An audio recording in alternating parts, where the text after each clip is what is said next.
In this video I will show you the 7 Dark Moody filters using Lightroom Mobile. Here are example photo before and after using this filter.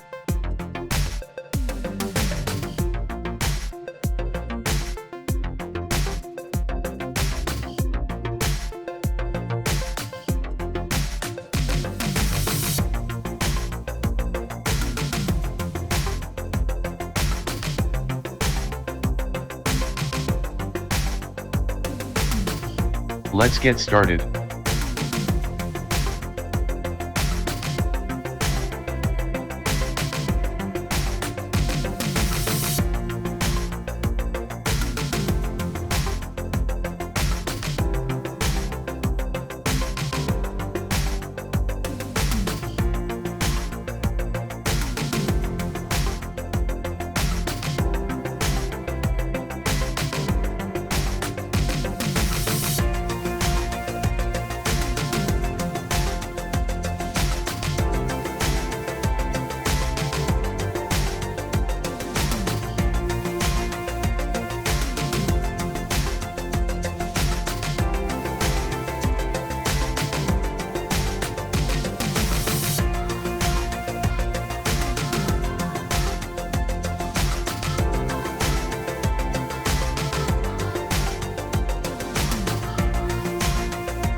Thank you for watching this video.